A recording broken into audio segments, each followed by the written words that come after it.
Hey, my comic shop history listeners, Anthony Desiato here. As you likely know, I host a Superman podcast called Digging for Kryptonite, a Superman fan journey. I know that many of you have already checked out the show, which I really appreciate, but I know that there are more of you out there who have not yet sampled Digging for Kryptonite. So what I wanted to do is give you an episode here under the My Comic Shop history feed. I did this once before a few months ago, and I wanted to do it one more time before the longer Halloween concludes. So in a moment, I'm going to play for you a recent episode of Digging for Kryptonite featuring fellow alternate realities alum Mike Sangregorio. This is an episode that is kind of near and dear to me. It's called How the Arrowverse Failed the Clark Kent of Smallville. It's all about Tom Welling's scene in the television event Crisis on Infinite Earths, and how I felt the treatment of the character betrayed the journey that Clark went on over the course of the 10-year Smallville television series. Mike felt the opposite. And so we had a really interesting conversation as we presented our views and tried to understand each other's perspectives on this. We also spent a good bit of time talking about the classic comic book story, Whatever Happened to the Man of Tomorrow by Alan Moore and Curt Swan, another quote-unquote final Superman story that the Arrowverse seemed to take a good bit of inspiration from in that Tom Welling scene during Crisis. So again, this is an episode, a relatively recent episode of Digging for Kryptonite. And again, I know I've talked about Smallville a lot on my comic shop history over the years, so you know how much it means to me. So I thought this would be a fun episode to present. And I think Mike is, it was a great guest for that episode. And I know you haven't heard Mike on the longer Halloween because I've been podcasting with him elsewhere on my other shows. But this way you'll get to hear Mike on this show as well. So again, I'm going to give you this episode here under My Comic Shop History, but if you have any interest in the other episodes, the past and upcoming episodes of Digging for Kryptonite, please make sure that you subscribe to that show. It's its own podcast feed, and it's available on all major podcast platforms. So I hope you enjoyed this episode. I hope you will check out all the others, and without further ado, here is Digging for Kryptonite. A Superman action figure in a toy coffin, a blue shirt and red jacket, a first flight in the sun above the Arctic tundra. These are some of the moments that define my Superman fandom. Together on this podcast, we journey across time and media to examine, discover, and reconsider the creative visions that have shaped the Man of Steel. Welcome to Digging for Kryptonite, a Superman fan journey. I'm your host, Anthony Desiato. Joining me to discuss a pair of quote-unquote final Superman stories is returning guest Mike Sangregorio. Mike, welcome. Thank you for having me. This is an episode, and I know I say this about a number of our Digging for Kryptonite installments, but this is an episode I truly have been waiting to do patiently for a little over a year. From the earliest point at which I was even thinking about doing this podcast, I knew this was going to be one of the episodes. I said we were going to discuss a pair of final Superman stories, and specifically, we are going to discuss Tom Welling's return appearance as Clark Kent from the Smallville television series in the Crisis on Infinite Earths television event during the 2019-2020 television season, and we'll also discuss the comic book story that Crisis seemed to take some inspiration from, the Alan Moore, Curt Swan classic, Whatever Happened to the Man of Tomorrow. So those are the two pieces that we'll be discussing here. Now, I've discussed this on other episodes too. I've got this master spreadsheet of all my episodes. It's crazy. It's color coded. I got all this stuff going on, including episode titles. And for a while, this was just going to be called Whatever Happened to the Clark Kent of Smallville, because I felt that was a nice sort of blending of discussing Smallville and Whatever Happened to the Man of Tomorrow. But instead, I'm going to go with my heart on this. And instead, this episode is going to be called How the Arrowverse Failed the Clark Kent of Smallville, because I was not a fan of their treatment of Tom Welling's Clark in that 4-minute scene during the Batwoman episode of the 5-part crossover. But I know you were a fan, and I am excited to compare notes. All right. I also want to say that in no way do I consider this a debate. In no way do I want to change your mind. No, I really want to be clear about this. If you came away from this episode and said, you know, I went into this, I really loved that scene in Crisis, and now after our conversation, you know what? I don't like it. I would feel terrible. That's the last thing I would ever want to do, honestly, for you or for any listener, truly. Mm-hmm. If anything, I hope you convince me. I mean, I would love to come out of this being like, oh, you know what? It actually wasn't that bad. So, I really want to be clear with that. I'm not trying to, to turn it sour for you. That's definitely not my intention. But I do feel strongly about it, and I have from the moment I watched it at the end of 2019. And so I'm glad that we can finally talk about it. Yeah, I'm very excited. I loved that scene, and I remember thinking, like, wow, I can't wait to discuss this with Anthony as soon as it aired. So, on the note of Smallville, a couple of quick notes here. So, the last episode, one of my favorite episodes that I've done so far, comic book artist V. Ken Marion joined me, and we counted down our top 10 favorite moments from Smallville. I have to share, you'll appreciate this, some of our listeners will as well. Rich Roney, a mutual friend of ours and someone who's been on multiple episodes of this podcast, I had a conversation with him the morning after I did that recording with Ken, and I said, we counted down our top 10 favorite moments, and he goes, oh, what were your top 10 favorite moments? And I was like, what, do you want me to recite the episode? I said, just listen to it when it comes out. I mean, look, you well know, and Rich knows, everybody knows, I could talk Smallville for a while, but, it was literally the night before. I was like, I can't go through all 10 of these. But bless his heart. I hope that he got a chance to listen and that he enjoyed. And I really hope for all of our listeners or viewers that you enjoyed our top 10 countdown, because that really was, it was a ton of fun. And I'm happy to now be able to continue discussing Smallville a bit here. So it's funny with both of these pieces, I don't know how much context is really necessary. I mean, if you're a comic book fan, a Superman fan, I think a lot of this you probably know, but real quick, when we're talking about Smallville, of course, that's the decade-long television series starring Tom Welling, chronicling the early years of Clark Kent during his journey, his path to becoming Superman. Aired on the WB and then later the CW. The show concluded in May of 2011. And then, again, during the previous television season, the 2019-2020 season, the stable of Arrowverse shows on the CW, all produced under the Greg Berlanti banner, Arrow, Flash, Supergirl, Batwoman, and Legends of Tomorrow, they mounted a 5-show, 5-part television adaptation of the classic comic book story Crisis on Infinite Earths. And really, I think the fun of it for fans, and I overall enjoyed the crossover quite a bit. It was a lot of fun.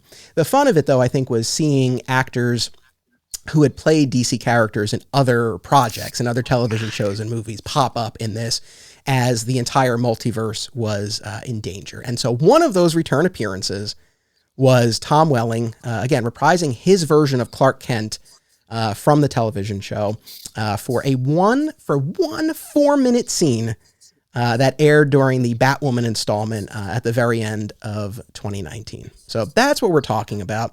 And we'll give a little context for whatever happened to the Man of Tomorrow when we get to that too. But you had emailed me something ahead of our recording. Would you like to share what you had discovered in your prep for today? Yes. For anyone familiar with either Crisis the show or Crisis the comic, you know that all the Earths in the DC universe or multiverse are numbered. Traditionally, Superman lives on Earth 1, and the World War II characters live on Earth 2, and so on and so forth. And when the Crisis show occurred, a bunch of worlds that had been seen in other projects but never named needed numbers, basically. So the Michael Keaton Batman universe became Earth 89 because it had premiered in 1989, and so on and so forth. But the Earth of Smallville, instead of getting the year of its premiere, was instead Earth 167, which, according to Mark Guggenheim, is the truncated version of the year the two co-creators were born, Miles and Gao. I don't know if I'm pronouncing that name. So it's Earth 167. It's part of the greater DC multiverse, and hopefully we'll see it again. I don't think we ever will, but that's a nice thought. That's a nice thought. One thing I did want to mention, because you talked about Smallville being on the air for a decade. I know this is not very well known, but in between the 4-minute scene and the final episode of the show, there was a comic book series which was called Smallville Season 11. And normally I wouldn't say that a comic based on a show was one of the best things ever made, but this was. It was written by a writer named Brian Q. Miller, who I'm a huge, massive fan of, and he was given free reign to play around with the DC mythology and using Smallville as a base, and he gives every adventure of Superman that you would want to see that character go through in short, quick issues that just fly through. And if you are lucky enough to pick up the comics either digitally or in their collected editions, if you start with season 1, issue 1, and you go to the end, you get a complete story. So for anyone who hasn't read that, I can't recommend it enough. It is one of my favorite Superman stories. I'm glad you mentioned that. And we've talked about this before. And because I mentioned my spreadsheet, right? My crazy spreadsheet with all the episodes that I look forward to doing over the course of the years of this podcast that I hope to be able to do. And that's on there. People might be surprised, given my deep affinity for Smallville, that I never read the comic. And it's not because I didn't know about it or that I didn't care. The fact that it exists does not offend me. I'm glad that it's there. I'm glad you love it. I've talked to others who are big fans of it. So that's great. I've really had this resistance just because I feel like the show was the show and I want it to just sort of remain its own thing. Again, is that the best reason to not read a comic that by many accounts is a lot of fun and that I'll probably enjoy? No, and I will get to it and I will read it, but that's why I haven't. It's this weird thing, and I know you and others have said, it's like, oh, it's great, you see him as Superman, and it's like, well, if we didn't get to see it on the show, it's like, I don't need to read it in a comic. That's been my feeling, but that's actually a perfect segue to what I want to say. Can you just do me a quick favor? Do you mind turning down the volume on your headphones just a tad? Because I'm picking up a little bit of myself in the echo there. Much appreciated. So that's actually a perfect segue because I want to talk about, I don't know what it was like for you, but it was a roller coaster of emotions for me in the lead up to Tom Welling's appearance on Crisis. And it's funny. We've done other episodes and I've done episodes with other people and I've had a glass of bourbon. I've got this monstrous cold brew and we're doing this on a Friday night. It's after 8:00 and I'm ready to go. You know, the other thing that's really funny is you and I are also in the midst of a 2-part discussion of Grant Morrison's new X-Men run on my other podcast, My Comic Shop Book Club. And after we recorded part 1 of that, which is out now, hopefully people have checked it out. Off mic, you said to me, you were like, so for next week, we're talking about that one scene, right? And the 2-part Alan Moore story. You're like, is that going to be enough for a full episode? And I thought to myself, I'm like, oh, you don't even know. You have no idea. I've been ready for this. Even if we weren't talking about the Alan Moore story, I could do an hour on that 4-minute scene. Okay. We might not get to the Alan Moore story, which is ironic because, again, I'm sure it's one of the top 5 greatest Superman stories ever written, and it's going to be an afterthought to this. So I'm very excited. We can always do another Moore episode in the future. That's true. We might.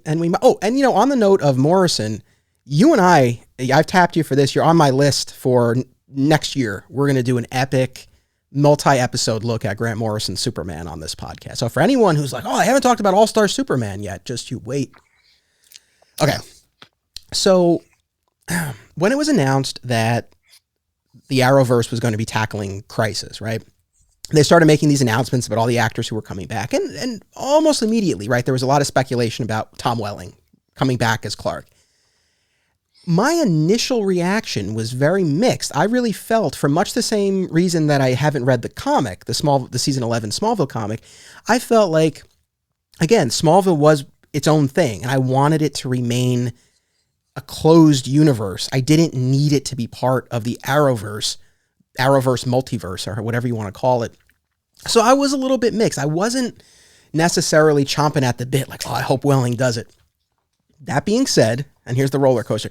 Once they announced he was coming back, I remember seeing the article on TV Line, which is my go-to TV news site.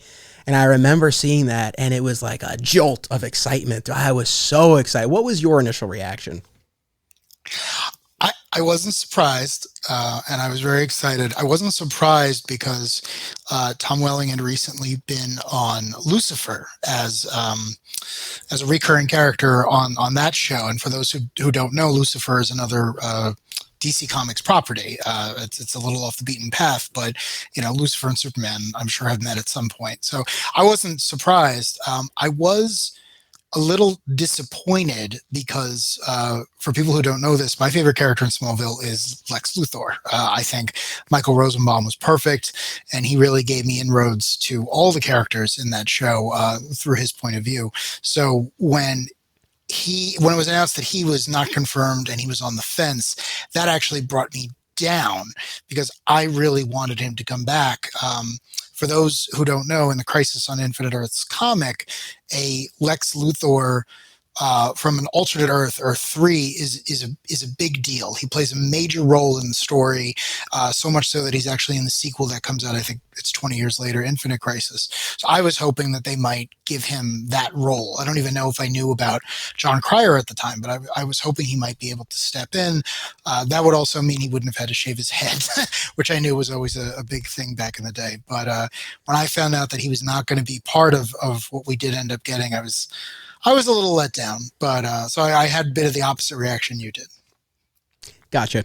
And I too was disappointed that Rosenbaum didn't come back. Going back to the series finale of Smallville, his participation came down to the wire, and there was a good stretch where it seemed like that was not happening. I remember the article on TV Line saying Rosenbaum not returning for the finale, and I was like, what the hell? And they worked it out, and we ended up getting one of my favorite Clark Lex scenes of the entire show. They go on to ruin it in Lex's subsequent scene, but for that moment, it was great. Well, it was great while it lasted. Anyway, so I shared your disappointment about Rosenbaum not coming back, but I was excited when I saw the Welling news. It was funny because in the press release, and I don't know if it was a quote from Guggenheim or just maybe it was part of the press release itself, but it said that Crisis would reveal what happened to Clark Kent nearly a decade after Smallville.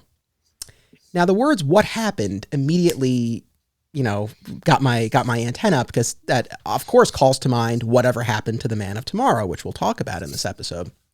So that was the first instance where I was like, that was an interesting choice of words. I mean, maybe, at the time I was like, I don't know, maybe that was just their word choice, but I couldn't help but think there was a little something to it. I also wondered to myself, like, what do you mean, what happened? It's like, was this a question? I mean, Smallville ends, he becomes Superman. We flash forward 7 years in the series finale. So you're talking now like just a little bit of time after the last point at which we saw him in Smallville. And I just remember thinking to myself, it was the first little inkling of like, this might not go the way you want it to go, Desi. Like, because I was just like, why? That was just my reaction. I was like, well, what? Like, what do you mean? That was my reaction. So again, that roller coaster, it was very mixed, then excited, then a little apprehensive. Yeah. I think a lot of ways too, you and I have the opposite reaction to news like this, because when Smallville started, you were already a Superman fan and you were excited for the show. I was not. I never found Superman to be very interesting. So when Smallville started, I was only watching it because it was superheroes on TV. We didn't have a lot of that back in the early 2000s. And then I began to love the show because, and I always tell people this, they basically made Clark Kent into Peter Parker. He has powers. He's in high school. He's not sure of what's going to go on.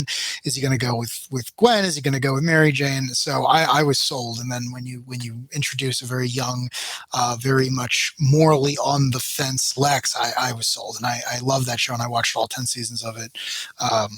With glee, basically. But yeah, I think that was part of the reason why you were like, well, wait, what are you doing? And I was like, oh, cool, Tom Welling is back, and he's bringing Erica with him. So this is great. My DVR is already set. Yeah, and I hadn't mentioned that, but yeah, Erica Durance also came back as Lois very briefly in that scene during Crisis. She also appeared as Supergirl's mother elsewhere in the crossover, which was a role she had for a little bit on the Arrowverse. She had taken that role over from Laura Benanti, who originated it, so there was a recast there, and she came in. I didn't even know that. Okay. Yeah, I mean, I fully admit that, we both loved the show, obviously, in different ways and came to it from different places. I guess, yeah, I, for whatever reason, do feel very protective of it. I know I keep saying this, but just this idea of like, I want the show to remain. Let me also say this. It was not a perfect show. I'm not saying like, listen, this show did no wrong. Nothing could ever touch it. No, it was at times it could be very frustrating to watch. I loved it to death, but it could be very frustrating to watch at certain points. But again, I felt that it ended well, and I felt like we went on a journey with the character, and that journey culminated the way it should. And so to revisit that, again, I had some mixed feelings. But again, all that being said, leading up to that Batwoman episode, I was excited for Crisis overall, but we knew that the appearance was coming in Batwoman, and I was excited. I mean, my wife and I are both avid television watchers. We have our shows. There's stuff that we look forward to, but I mean, the excitement that I felt was something I really hadn't experienced since Smallville was on. Like there's been a lot of TV I've loved. There's been a lot of TV I've looked forward to, but not with that fervor, like not with that level of anticipation. Like I was really excited. Do you recall, I mean, again, I don't know how much you were following this online and stuff, but there were some fans who seemed to think that there was some chance that Welling was going to wear the costume. Are you familiar? Like, are you aware of some of the speculation that was going on? No, honestly, I'm not. But I do remember where I was when I first saw that Brandon Routh would be wearing the Kingdom Come outfit. So once I saw that, I kind of said, oh, okay, wait a second. I don't know that Tom Welling is going to necessarily be the one who, in Crisis on Infinite Earths, the comic Superman, it's basically Superman's story. So the character has a major role. And I figured that, in addition to Tyler Hoechlin, there would be one or two other people to wear the cape. But once I saw Brandon Routh as the Kingdom Come Superman, I said, okay, wait a second. If they're giving this other movie Superman the role of the mature mentor Superman, then what is the planned role for Tom Welling? And then that's kind of when I backed off and said, okay, this might be a smaller part than I'm hoping for. Yeah. So, I mean, as far as the size of the part, I can't remember at what point this came out, but it was known that it was going to be a scene. Like I remember going into Batwoman knowing it was going to be a scene.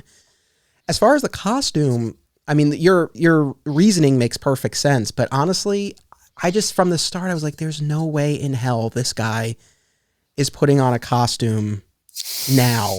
He didn't wear, I mean, the thing, and I also, again, going back to my mixed feelings, and I know people might be like, I can't believe you would feel this way, but I wouldn't have really wanted to see him wear the costume in the Batwoman part of a 5-part Arrowverse event when he could have worn it at the end of his own decade-long show and didn't.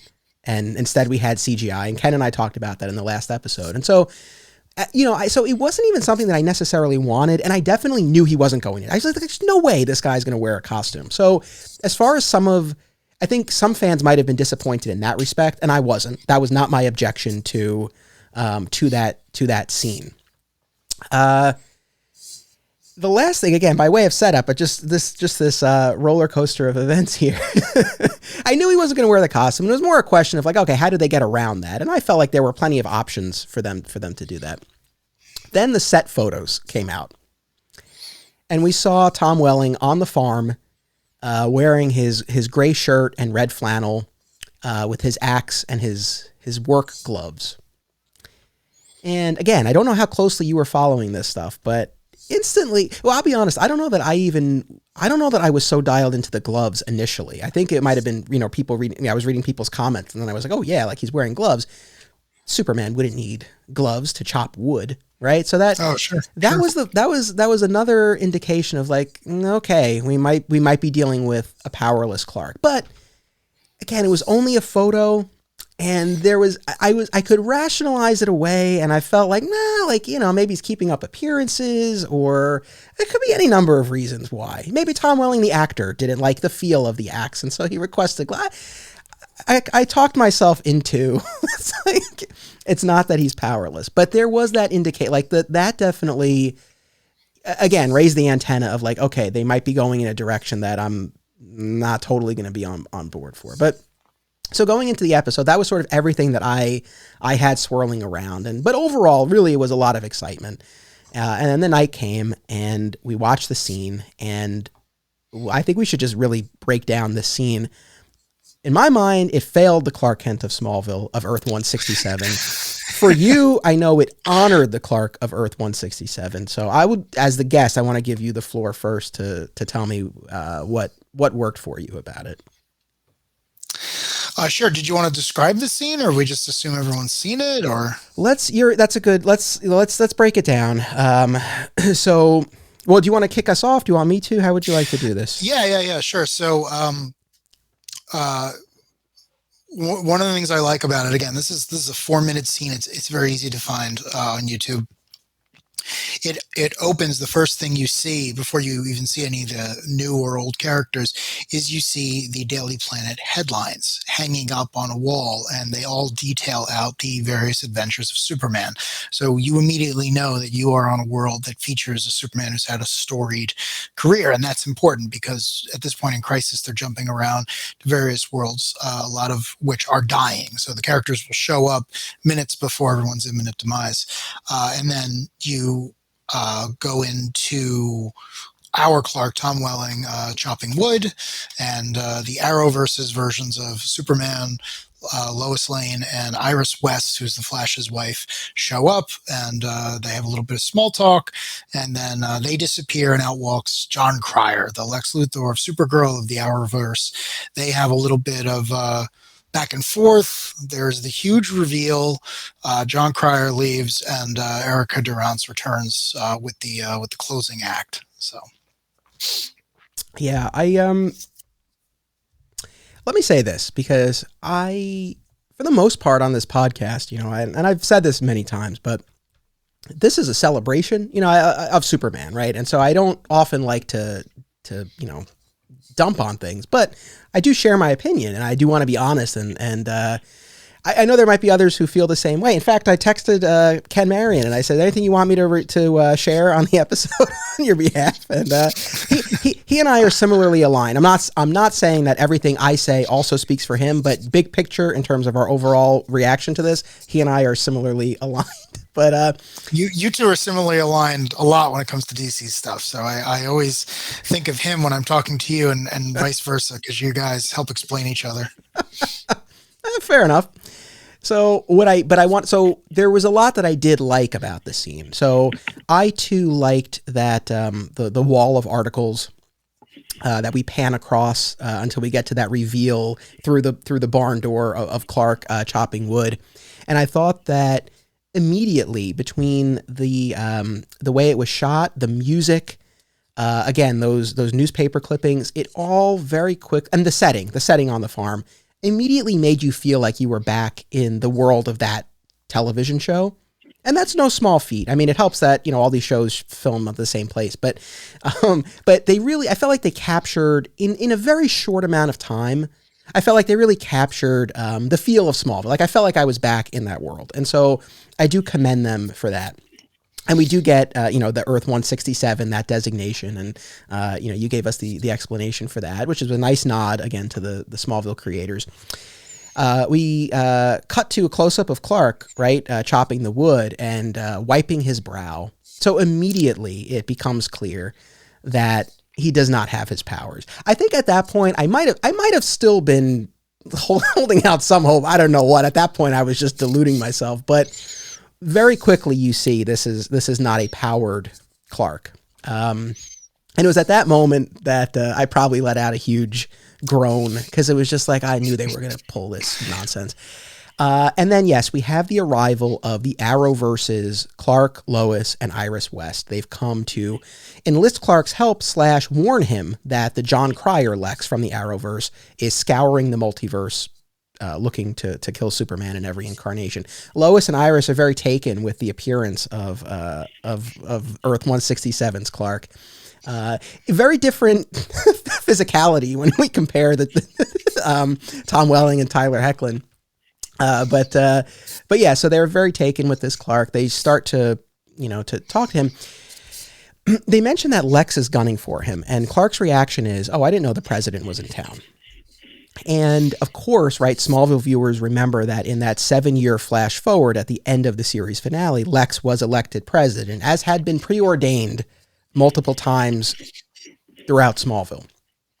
And that was one of the reasons that I had an issue with this, right? So overall, my big picture problem with this was that I felt it undermined Clark's journey by having him choose to give up his powers after everything he went through in Smallville. And I have more to say on that, but that's my big picture thing. And I felt like at every turn where they could have alleviated my frustrations, they just dug a deeper hole for themselves. And the Lex reference is a perfect point, because this reference to Lex being the president, it's like, it's one thing if Clark gave up his powers, all his enemies were defeated, and his quest was over. But clearly, this person is still out there and still a threat. And yes, you can argue he probably trained the Justice League and told them what to do. But the fact that he would walk away while Lex is still out there in power, that bugged me. I won't lie. But so we get that reference. And before anything can happen, as you said, Cryer shows up and banishes the rest of the Arrowverse heroes. And then we have the showdown between Welling and Cryer. Again, I'm with you. I have to imagine that had Rosenbaum agreed to do it, that they would have worked out some way for that to be Rosenbaum in his place. And that, I still would have had the same frustrations with it, but that would have, and I'll be honest, I quite like the Cryer Lex. It's its own thing, but it didn't have, it just didn't have the weight, to have the two of them as it would have otherwise. But, we have this confrontation between the two of them. And again, going back to things that I actually did like, when Lex starts to chastise Clark for giving up his powers, Clark is like, I can't say I've missed these chats. And that did make me laugh, because that was, we went through that numerous times on Smallville where, especially in the, towards the end of Lex's journey on the show, when he knew who Clark was and what he could do there, that idea was, it was discussed between the two of them. So I thought that was funny and a nice nod to the show. And when Cryer, takes a swing at Clark and Clark blocks it and then counters with a punch of his own and says, still stronger. Great moment. So I like that very much. But, it's in the course of this conversation, right, that it's revealed, we get definitive proof that Clark has lost his powers when Lex tries to use kryptonite, right? It has no effect on Clark. Clark just picks it up, he tosses it, and he explains, and he's very smug as he explains, it has no effect on me since I gave up my powers. There's no regret there. There's nothing. He's very content in his decision. And, Lex takes a step forward and he steps on a child's toy, or he steps on something. He moves his foot. We see, and he sees it's a child's toy. And so at that point, it becomes very clear that Clark has a child or children. And it's a very heartwarming moment where he says that, his children are worth more than any superpower, right? And then we have, the punch and all that, and Lex, leaves. Lois comes out, right, as you said, and talks about the mess that their daughters have made. They laugh off the threat that has been discussed, right? So like, these people came from another universe. Clark's been through a lot of stuff. You would think that this might kind of set off some alarms for him, but he doesn't really seem too bothered by the threat of the multiverse ending. And Lois thinks it's a joke. This great investigative mind just thinks, oh, no big deal. And they walk off together. They walk off towards the farm, the same farm that they filmed on during the Smallville show. And that was that. So a couple of things.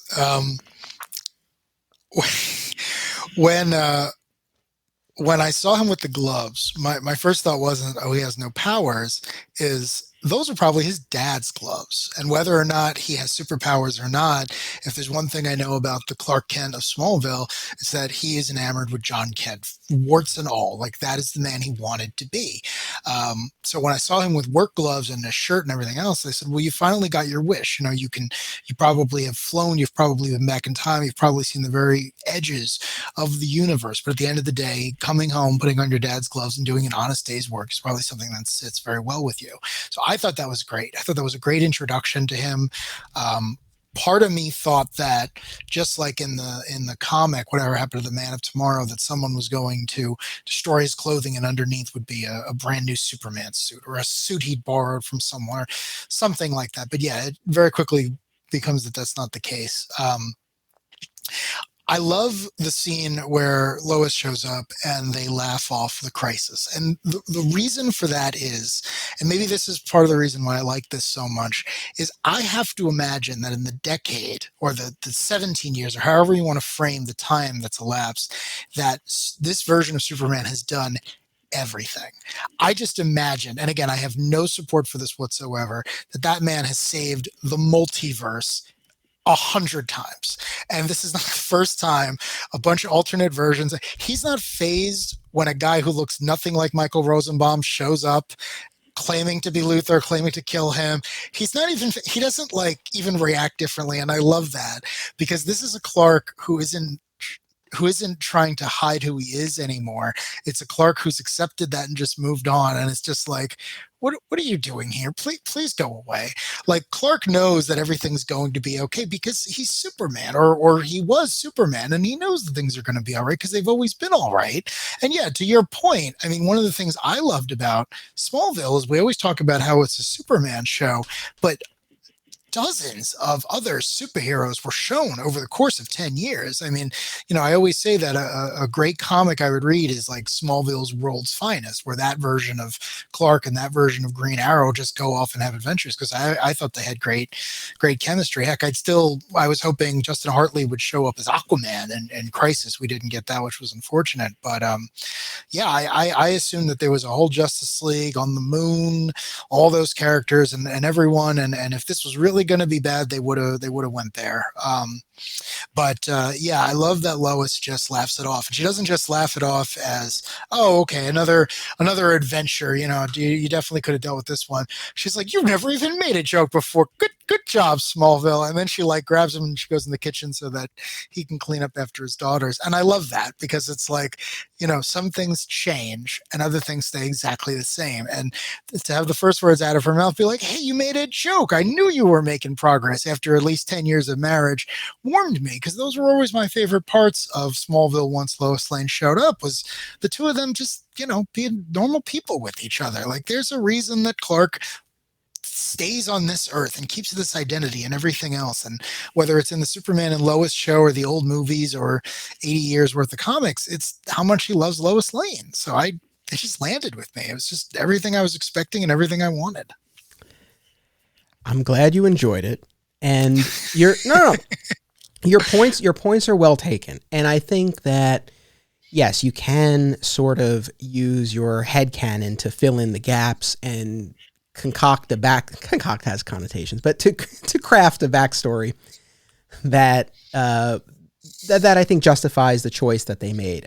But I guess I'm less willing to do that, I guess, for a few reasons. And, here's the thing. I don't begrudge the Clark of Smallville a happy ending. And the idea that he's with his family on the farm that he grew up on, in a place that's meant a lot to him, I don't hate that, right? And I'm happy for the character in a sense.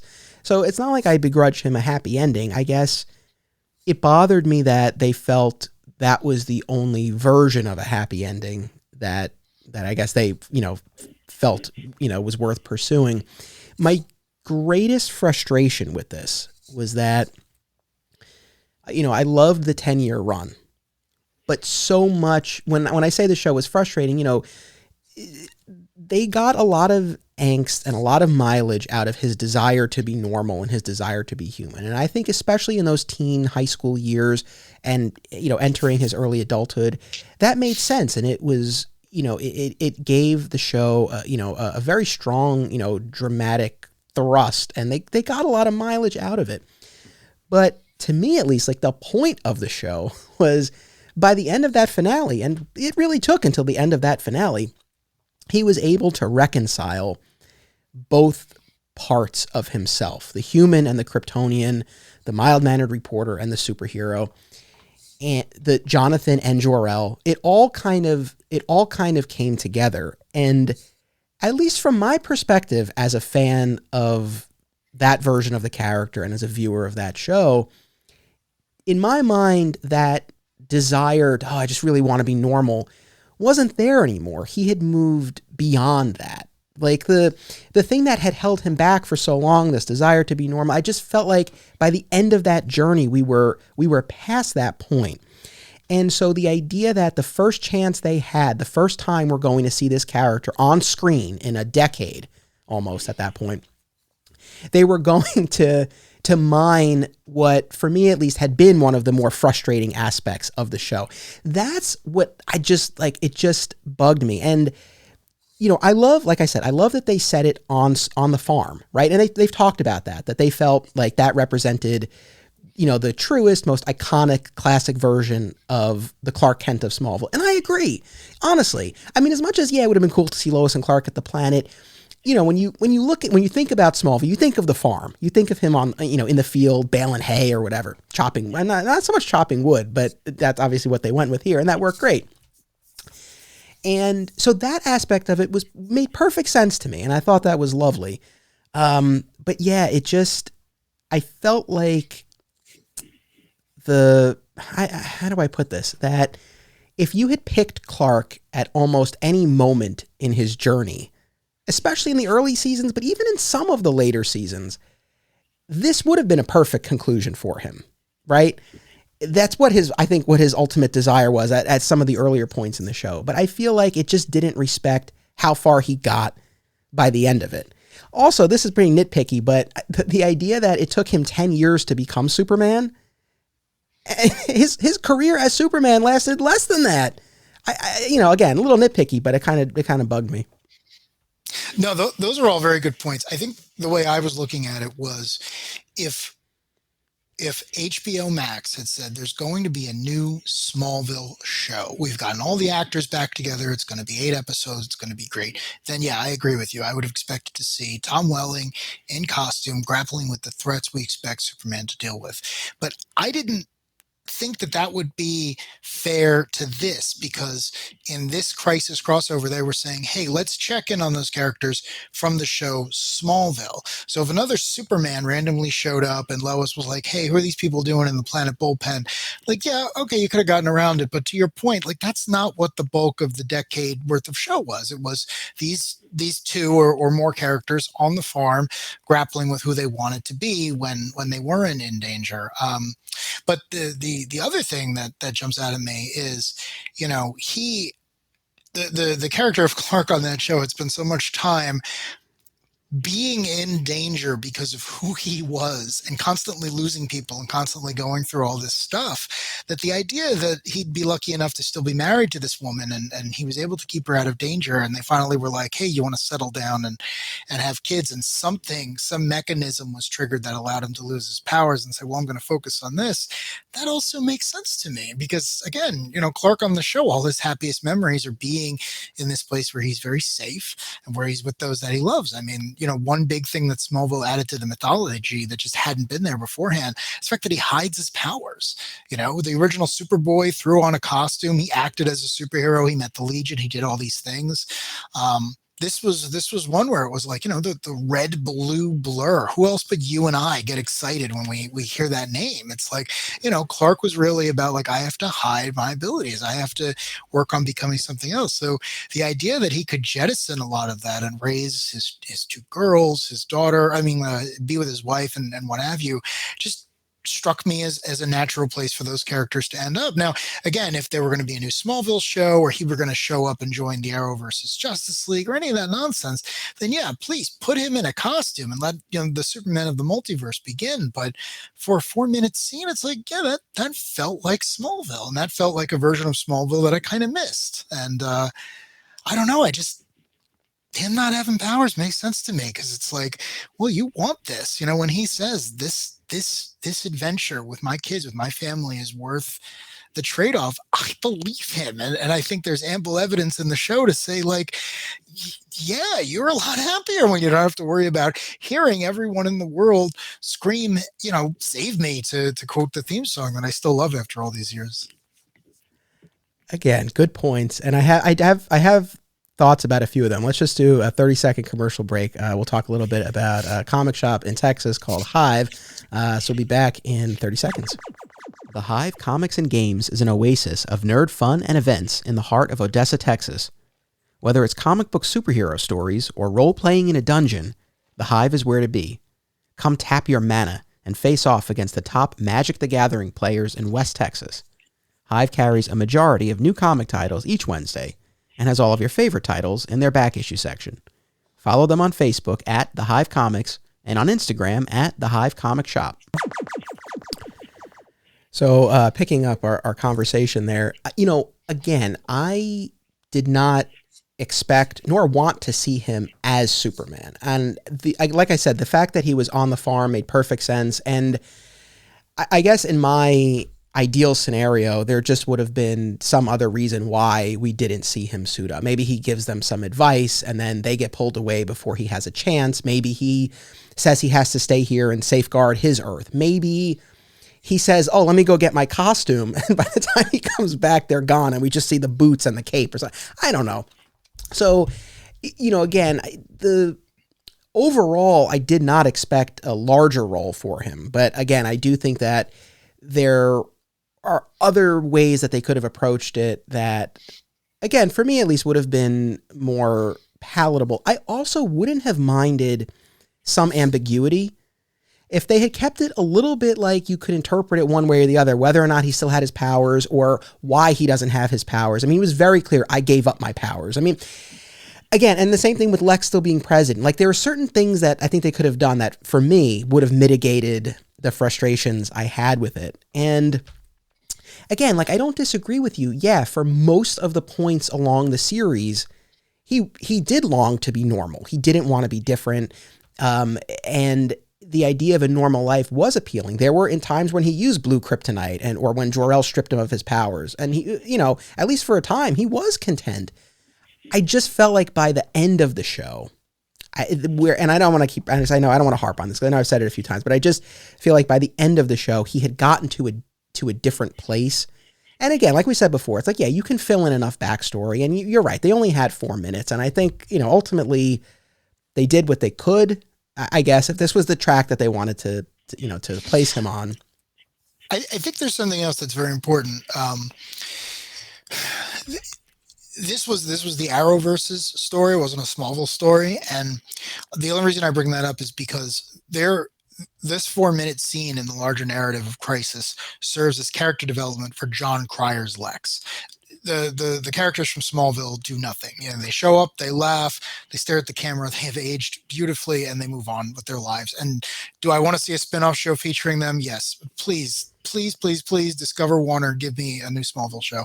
But I did love watching John Cryer's Lex say, you were a God. You were a god. And Clark doesn't even hesitate. Clark's like, yes, I know. We've had this discussion before. I've had it with more interesting versions of Lex Luthor than you. And I love that Lex can't wrap his mind around what Superman is, and that's why he keeps losing to Superman. The line we keep jumping over too is he says it's ridiculous that on Earth 167 Clark Kent is Superman. I know Clark Kent and I know Superman. They can't be the same. He wears glasses. He doesn't say that, but it's this old trope, right, of Superman, where it's like Lex Luthor is the smartest person to ever exist anywhere in all of fiction. He can't figure out who Superman is because his weakness is arrogance, right? He can't imagine that you would be unto God and you would live as a mortal. It just wouldn't occur to him. He can't do it, so why would anyone else do it? And I love that is the easiest and simplest way to defeat the character here. Like, what does he say at the end of the scene? He says, you're not worth it. Like, you are Superman in this world. You gave up your powers, and now you're just looking at it. You don't even have the you're not even afraid of me. How dare you? And he's got the Book of Destiny with him. And for those who don't know, the Book of Destiny is just as powerful as the Infinity Gauntlet from the Marvel things, except it doesn't have the downside of needing, for some reason, to sacrifice your life in the films. So he could have written in there like, hey, this Clark has powers again, and this Clark is now going to die by my hand. He could have written whatever he wanted, but he says, no, you're not even worth it. You gave your powers up. And then another thing that I just like to point out is that in no well-known story does Lex ever have that. In 80 years of continuity, except for the couple of times that he's also into Lois, there's no great love of Lex. And that's really unfortunate because he's kind of a lonely dude. Like, he's got Otis in the movies, he's got Miss Teschmacher, but for the most part, Lex doesn't go home to anyone. And I thought it was kind of funny that, like, he couldn't even imagine giving up whatever power he could be considered to have something like that, to share your life with someone and to raise the next generation. Whereas Clark is like, it's not even a contest. Like, I've done amazing things as Superman, and I've dealt with bigger threats than you. I mean, you always talk about the last episode of Smallville, but where you're leaving out is he defeated Darkseid. Like, he checked all the major boxes of Superman. Henry Cavill hasn't even defeated Darkseid yet. So I don't know. To me, if you almost look at it as a John Cryer scene, I thought it was perfect because it was just one of those classic, that is Lex Luthor, that is Superman, and just it was perfect. I hope Zack Snyder watched it because it was perfect. Okay. So I don't disagree that as a Cryer scene, yeah, it does work. I think it serves a useful function and it moves his story along. I don't disagree with that. I think what's made it even harder for me to accept this scene is the Superman and Lois TV show that you and I have discussed and that we're both big fans of. And, there you see a Lois and Clark on the farm raising a family while he still has his powers. And, that's, of course, the thrust of that show, right, is balancing that and, navigating the secret now that he had kept from his sons. But we've had the Peter Tomasi rebirth run in the comics where he's still Superman and he has a family. And so the idea that it has to be one or the other, I don't know. I just feel like now we've had a couple of like really great recent examples of that not necessarily needing to be the case. So I think that's made it a little bit tougher for me to take. Also, and I've really been thinking about this, ethically, I think there's something a little off here. And this is the same problem I had with Superman 2. And Ken and I did like 2 hours on Superman 2, both cuts. And we talked about all of this. But, in Superman 2, he has to give up his powers to have a relationship with Lois. Now, not to rehash the entire thing, but in the Lester cut, the theatrical cut of Superman 2, he removes his powers and then they sleep together. The implication seems to be like, he has to be human in order for that to happen. In the Donner cut, it's flipped. He gives up his powers first and then, they sleep together first and then he gives up his powers. And it is a great scene between Clark and Jor-El where it's basically like you can't have both, right? Like you can't fully serve humanity if your heart is with this one woman. And so the issue that I have with that and with this, and I've been thinking about this. I'm like, how can I articulate this? I guess I just feel like, what is the implication here, right? That if he has his powers, they're too great of a responsibility to ignore, right? Yet somehow it's okay if he voluntarily relinquishes them. It's like, I feel like ethically that's pretty questionable. I don't see a huge distinction between like, I chose to give up my powers versus like I have them, but I don't use them. That's very interesting. I hadn't considered it in that way. I think what it comes down to, and I know I use this analogy a lot, but it's the Spider-Man analogy of when you have power, you have responsibility that is comparable to that. And Clark, in most cases, has near absolute power. He can do amazing things that even the other superheroes don't come anywhere close to him. And I think that gives the character rather a warped view of what you have to do. So Clark can hear everyone. Clark can stop everything. So he does. And I think that gives him an inflated idea of what his responsibilities are. Not that he's not right. Like one of the things is he can hear everyone and he helps everyone. He's not Homelander. He doesn't hear everyone and delight in their misery. Like he goes and he works 24 hours a day to fix things. He gets a good tan and he goes back to work. He's a great guy.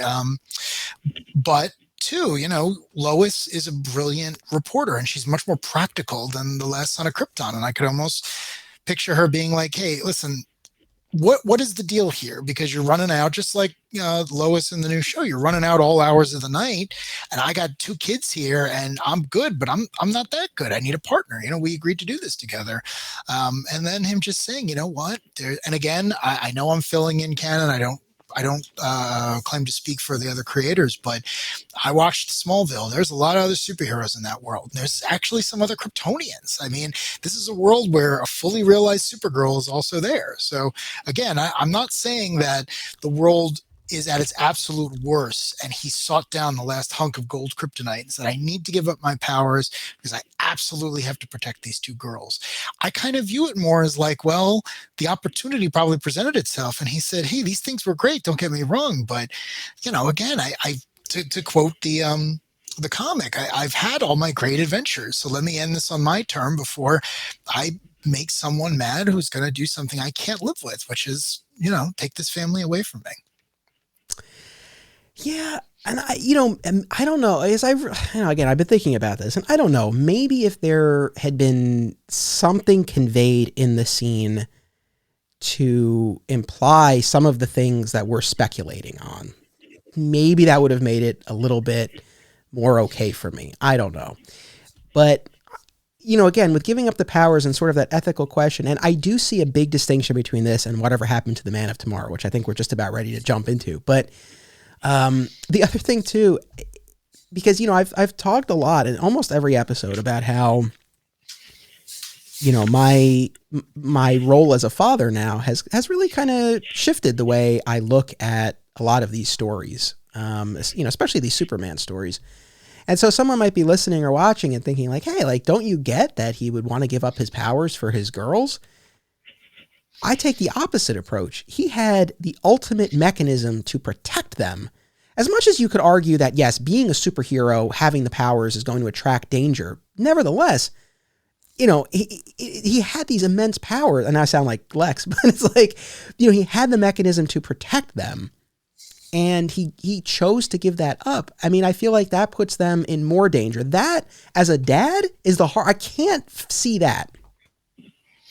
I actually agree with you. Yeah, no, I am 100% in agreement with you. If it had been me, and I'd absolutely want that ability to protect what was mine. I think the difference is, and this is why it's so compelling that it is the Clark of Smallville who we saw go through all his formative years, is he has had them long enough that he knows the ups and the downs. He has very little to compare it to.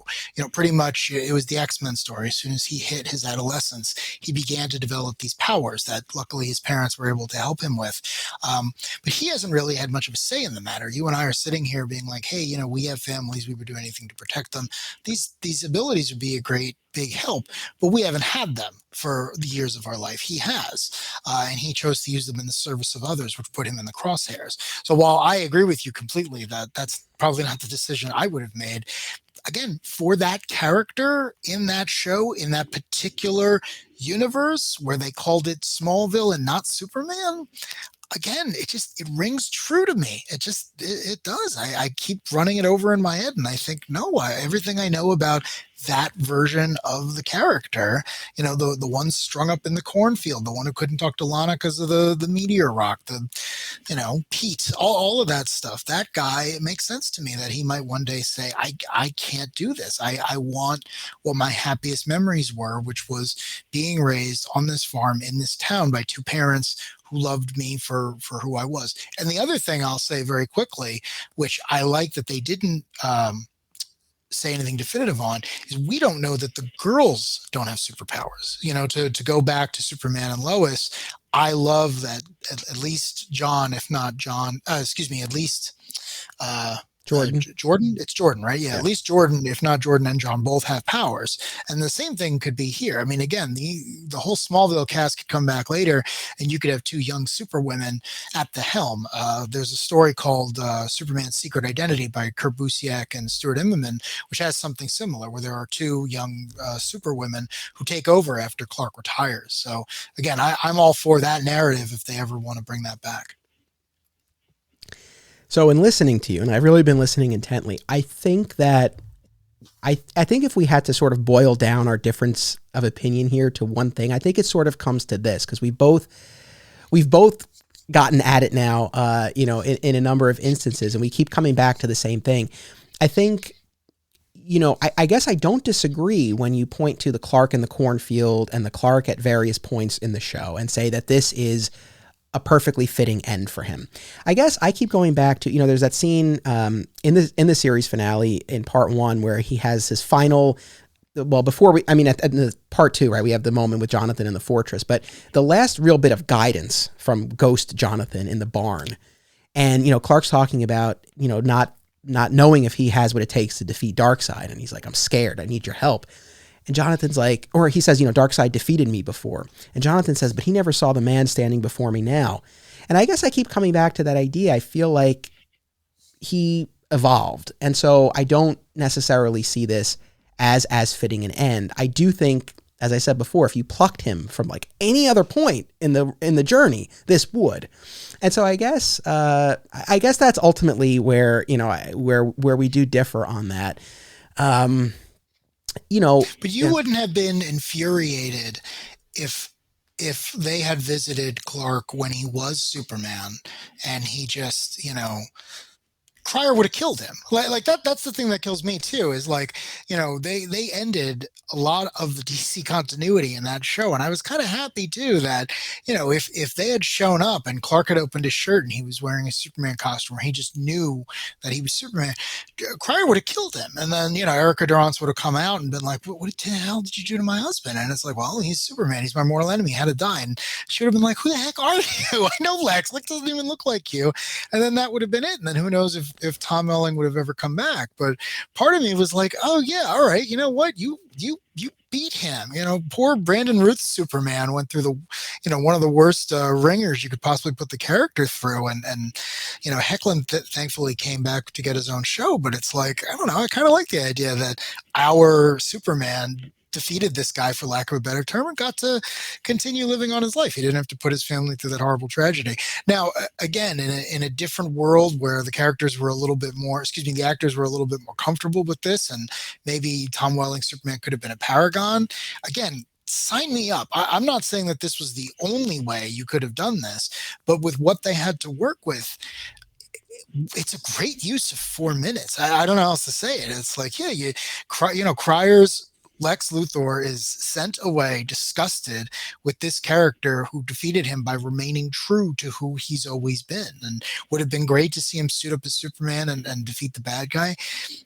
Yeah, but seeing that as a cameo on another show would have almost been disingenuous, because in 10 seasons of his show, I never really saw that, Yeah, no, and like I keep saying, it's like I didn't expect, and I didn't want him to suit up as, like, it's not like I want that. To be honest, it's like, I mean, yes, if the scene had to be Lex showing up trying to kill him, it's like, sure, yeah, this worked. I guess I'm saying, like, they could have just taken it, like, if they had 4 minutes with Tom Welling, they could have done something else, and even if it had been Cryer, he wouldn't have killed him. Clark would have found a way. He always finds a way. Yeah. But all in all, it's funny because, and listeners know, I've gone to bat for the Snyder movies, and I know people, feel very strongly both ways about that, but there are definitely plenty of detractors, and, I've defended that, and and you and I have talked about this off mic too, but I've defended this idea that, these characters, and Superman in particular, over 80 years he's been around, there are different ways to interpret the character, and you have to be open to different interpretations. So, people might be listening and being like, hey, take your own advice, buddy. I think where it's hard for me is that it's one thing when we're talking about setting up a new incarnation of the character. I think there's flexibility there. Where I hit a wall here was that the Clark they gave me in that 4-minute scene didn't jive with the Clark I feel they left us with at the end of Smallville. That's where I have a harder time. It's like, you create a new show. They just announced a new cartoon for HBO Max. I don't know exactly what that'll be like. It might not be exactly the vision I have in my head, but it's its own project. It can be whatever it needs to be. Whereas for this, I guess I had more specific expectations based on my fandom of the show. I think that's what it comes down to. I mean, I've said this to other people, and I don't know, do I want to go on record as saying this? Did it bother me that much that I wish he hadn't appeared?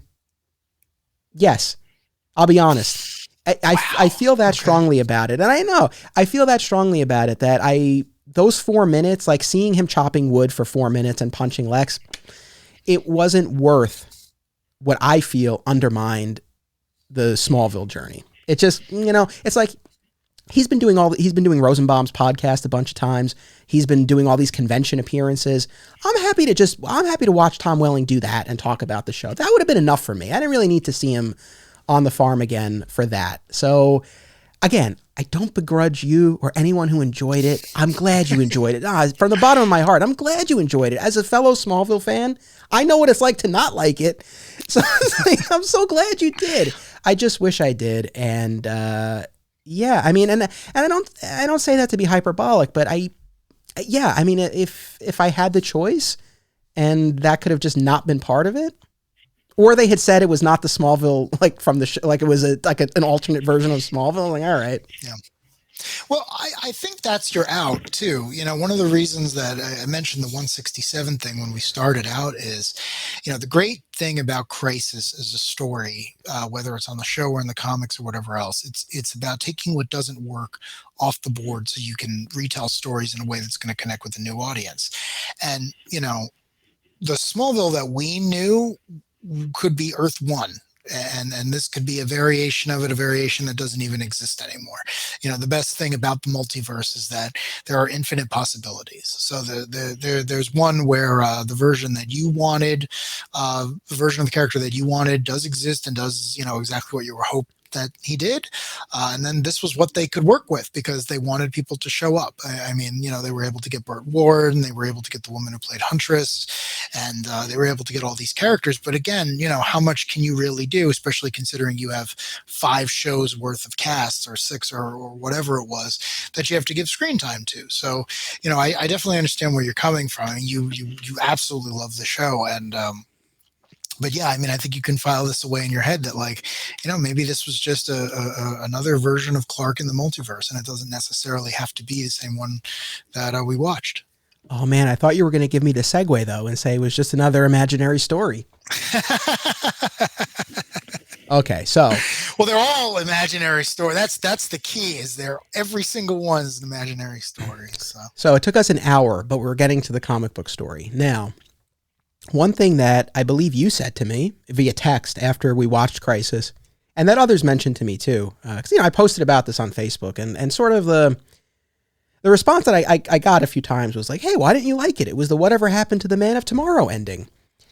So let me say this: Whatever Happened to the Man of Tomorrow is one of my favorite Superman stories, reaffirmed by my reread last night, and I think for that version. For that incarnation of the character at that point in the mythology, it is a perfect finale. I just don't think that it's the ending for Superman in every instance. And I didn't feel like it was the proper conclusion there. But let me hold them up. So this is Superman 423 and Action 483. And, I reread these last night. This is the first time I read them in their original form. I didn't read it digitally. I didn't read it in a trade paperback. I had tracked down these issues at New York Comic Con the last time I went a few years ago with our mutual friend, Steve Odo. And we went to the retailer breakfast, and then I hit the floor, and I hunted, and I got these. And it was my little back issue hunt for the day. And it was really cool to, find, another little way to experience it. For anyone not familiar, and again, there aren't a lot of stories I put in this category, but it's like if you're a Superman fan and you haven't read Whatever Happened to the Man of Tomorrow, I urge you, I implore you to read. It's only 2 issues. Again, for context, if anyone's not familiar, it's a 2-part story written by Alan Moore, drawn by legendary Superman artist Curt Swan, and it came out at the end of the pre-Crisis era, right before John Byrne rebooted Superman. And outgoing editor Julius Schwartz decided to treat his last issue of Action and his last issue of Superman as if they were the last issues of those titles that DC was ever going to publish. Alan Moore wrote the story, and it's a farewell to the pre-Crisis version of the character. And primarily that Silver Age version, I think, is really the incarnation that we're bidding farewell to. And again, it's only a 2-part story, but basically everything that and here's, I think, the best compliment that I can pay this story, which is, it came out in 1986, a year before I was born. I read it in the late 90s, I was like 10 when I read the trade paperback that DC put out at that time. I had no idea what pre-crisis was. I wasn't on any internet. I was a little kid. I wasn't talking to people at a comic shop. I wasn't reading Wizard yet. I didn't know what it was. The only context I had was Paul Kupperberg's introduction to the trade paperback, which is great, actually, and it explained everything that I needed it to. But I think the biggest compliment I can pay this story is that I don't have a deep connection to or affinity for the pre-crisis version of the character. I look at that incarnation of Superman more from an academic point of view. I'm curious, but I don't have that deep personal connection as I do with the post-crisis version that I grew up reading. Yet then and now, it's one of my favorite stories. I love it to death. And I mean, that's a testament to the power of the story, that even though, again, I don't have that personal connection to it necessarily, it just works exceedingly well as its own story. Yeah, I'm with you. I had never read a pre-crisis Superman story before I read these two issues, and they land. I mean, Alan Moore's great because every story he tells, I feel like you can read it on its own and you don't have to worry about anything else. I mean, he understands that he wants you to be able to pick this up, get what you need to, and move on. He condenses close to 50 years worth of continuity into those two issues, and it never feels rushed and it never feels forced, at least for me. I'm sure there are other fans who are like, what the heck is going on here? But I think it's a great comic. And again, I can't believe how brief it is. It is the Days of Future Past of the Superman. It is 2 issues. It gets you in, it gets you out, and everything has changed. Nothing is the same when you get to the end. So yeah, I really don't have a bad thing to say about it. It holds up. I mean, I've lost count of how many times I've read it, but it's funny. So over the years, people have asked, do I have any interest in writing a comic? And I say that as if it's like DC Comics asking me. No, but like just people in my personal life. And I've always said, not really, but I probably have a Superman story in me. And what's funny? It's like now over the course of doing this podcast, I have like a couple of ideas and like they're really crystallizing. And I'm probably getting to the point sooner rather than later where I'll probably try writing it. I don't think anything will come of it, but I'll probably do it. But as I was rereading this, I had the same thought you did. It's like, it's only 2 issues. It goes so fast. There are so many moments that, I always forget about Pete Ross dead in the box. Every time I read this story, I'm like, oh God, they put like the prankster and Toyman kill Pete Ross. They interrogate him. They discover Superman's secret identity. They kill him and they stuff him in a box. They mail him to Clark. I always forget about that. Like there's so much that happens, and there are so many things like the aftermath of the unmasking and Pete's death, that it's like, oh man, you wish you could have, spent a little bit more time in that area. It's such a rich story. I thought of you though. Did it remind you of it? The basic setup of this, right? And again, for anyone who's not familiar, but we start 10 years into the future. Superman's been gone, presumed dead. A reporter for the Daily Planet shows up at the quiet Midwestern home of Lois Elliott, now no longer Lois Lane. Her baby is down for a nap. Her husband's out at work. He proceeds to interview her about the final days of Superman. And so she explains how in his final years, things had gotten real quiet, right? Most of the enemies had been defeated or retired or were laying low, and Superman was mostly spending his time doing research in space for the government. Then we have the sequence of events where, really all the main players from the Rogues Gallery return with a vengeance. They start acting, kind of out of character, more ruthlessly than they had before, beginning with Bizarro, who off panel had destroyed Bizarro World and gone on a murder spree and caused all this damage in Metropolis before he kills himself. Because of course, the only way he could be the perfect, imperfect duplicate of Superman, if Superman is alive, is for Bizarro to be dead. Did it remind you at all of Hush, Batman Hush? Hush, no. No, that's a comparison I've never thought of before. Now, look, I'm not saying that Hush is is in the same league as this story, but just this idea of villains sort of acting in an unusual manner, in a more cutthroat manner than they had before. I can't help but wonder if maybe Loeb had taken a little inspiration from whatever happened to the Man of Tomorrow. I just couldn't. I thought about that as I was reading this. Just this idea of, again, like villains kind of coming back with a vengeance, with someone pulling the strings. No, you definitely have something there because you're right. You know, the structure of Hush, which takes place over 12 issues, as opposed to the very condensed two that we have here, is every villain of Batman's coming back in some way, and then the big new bad or newly revealed bad being in charge later on. So, yeah, it's certainly something. I think the key difference and why I never made the connection before is so we could talk about the end of the book, right? The big kind of so the big reveal. And again, this is a major spoiler. So if you have not read these two issues and you are going to, please stop listening to us, go read them and come back. But the big reveal is that the big villain is Mr. Mixius Pitlag, who, as a fifth dimensional imp, has decided that being mischievous has gotten a little boring and mundane, and he's now going to be malicious for at least the next 2 millennia. I took that to be Alan Moore's kind of meta commentary, his mission statement on the industry as a whole.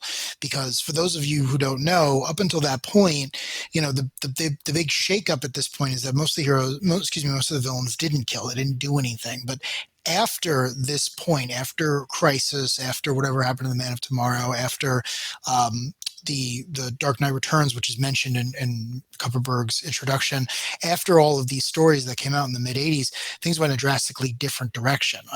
You know, I started reading comics in 1991, and all I remember is Venom and Spawn. And I love those characters, don't get me wrong, but they would be completely out of place in the Silver Age Superman. So one of the things that I really liked about this was that it had themes that continued into other work, even if Moore didn't necessarily intend for that. The Hush comparison is rough, though, because Hush has a big surprise ending, and then nothing is ever done with that ever again. like Hush is almost forgotten afterwards, even though it was a major story. It was like one of the first times Jim Lee drew Batman. So that's very interesting. But yeah, I think you can compare and contrast the two works in the effect they had on things going forward. Yeah, no, well said. So, you know, over the course of the story, again, we have Bizarro's rampage. We have Prankster and Toyman, again, killing Pete Ross, revealing Superman's secret identity. I mean, this secret that he's kept, you know, across almost 50 years at this point, you know, finally comes to a head. He's unmasked. He has to retire the Clark Kent persona. An army of Metallos attack the Daily Planet. And it's at that point that, you know, Superman decides to move those closest to him, like the core supporting cast, Lois, Lana, Perry, Jimmy, Perry's wife, to the fortress for this last stand against Brainiac, who's controlling Luthor's body. The Legion of Supervillains will join as well, Kryptonite Man. And, you know, it's at the fortress that we have such emotionally resonant scenes. You know, when Krypto shows up, and right before the Legion arrives, I think that's the point. You know, Superman says, he's like, I feel like all the pieces of my life are finally coming together. He's like, I know, like, dogs sometimes have that sense, you know, when they know that, and I think it gets cut off, but I think he was going to say, like, when they know they're nearing the end here. But this idea of, like, all the pieces coming together, and you know, the Legion show up to pay their last respects. You know, and of course he sees, you know, Kara time traveling. You know, she's dead in the current timeline. So, you know, that definitely packs an emotional punch. But, you know, the last page of that first issue of him crying, you know, alone with the dog in the fortress, you know, that definitely packed a punch. And then in the next issue, that heart-to-heart with Perry. Man, do I love that he went to Perry for that. That was such a great scene, and I love that Perry was able to you know, serve that role for him in that moment. What'd you think? Yeah, I love that too. I also love that they didn't dwell too long on all these characters being like, Clark is Superman. Like when he goes to speak to Perry, you know, Perry is just like, well, I've known you in both identities for a very long time, so I'm going to speak to you that way. Like they don't dwell on it. They don't say, well, for so long I suspected X, Y, and Z. So I love that Perry gets to stand in and essentially for John, who post-crisis would stick around and would become a major character to the mythos that you and I knew. But at that point, you know, both of his parents had passed away.